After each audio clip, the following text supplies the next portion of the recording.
৪২ বছরের ধোনি এটা কি শুরু করছে? হয়তো নিজের চোখে না দেখলে আজকে বিশ্বাস করতে পারতাম না। ৫০০ স্ট্রাইক রেটে ধোনি ব্যাটিং করছে আজ। পরপর ৩ বলে এসেই ৩ ছক্কা। লাস্টের বলে ডাবল নিয়ে ৪ বলে ২০ রান করছে। হার্দিক পান্ডিয়া ক্যাপ্টেন হয়ে মনে করেন নিজে থেকেই নিজেকে স্পেশালিস্ট বলার মনে করে, যার কারণে সে লাস্টের ওভারে হার্দিক পান্ডিয়া আসছে আর তাকে উচিত দাঁত ভাঙা জবাবটা দিয়েছে মহেন্দ্র সিং ধোনি। আজকে তার লাস্টের ওভারে ২৬ রান নিয়েছে, ২৬। শেষ পর্যন্ত চেন্নাই সুপার কিংস মুম্বাইকে ছুড়ে দিল ২০৬ রানের বিশাল টার্গেট। মুস্তাফিজের সামনে সুবর্ণ সুযোগ কিন্তু হাত ছানিয়ে দিচ্ছে। আজকে জয়প্রীত বুমরা ৪ বল করে কোনো উইকেট পায়নি। আজকে যদি মুস্তাফিজ ২টা উইকেট নিতে পারে তাহলে কিন্তু পারভেল কাপ আবারও মুস্তাফিজের মাথায় চলে আসবে।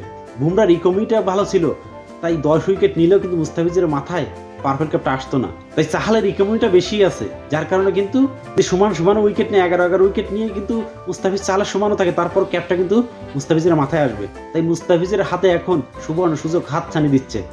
আজকের মুম্বাইয়ের ক্যাপ্টেন হার্দিক পান্ডিয়া টসে জিতে কিন্তু ফিল্ডিং করার সিদ্ধান্ত নেয়। যখন ব্যাট করতে আসে চেন্নাই সুপার কিংস, প্রথম দিকে চেন্নাই কিন্তু ঢুকতে থাকে, কিন্তু একটা সময় লড়াই করতে থাকে আজিঙ্কা রাহানে ও রাচিন রবীন্দ্র।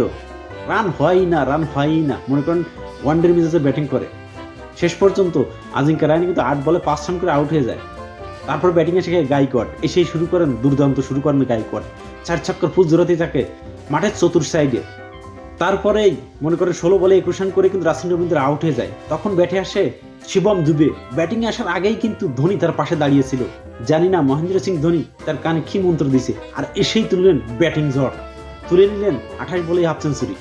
অন্যদিকে গাইকোয়াড ৪০ বলে ৭০ রান করে কিন্তু আউট হয়ে যায়, কিন্তু শিবম দুবে রয়েছে নট আউট। ৪০ বলে ৬৬ রান করে শিবম দুবে রয়েছে নট আউট। আর লাস্টের যে ক্যামিওটুক এটুক হলো মহেন্দ্র সিং ধোনির। মহেন্দ্র সিং ধোনি ৪ ছক্কার ফুল ধরিয়েছে আজকের মাঠে এসে।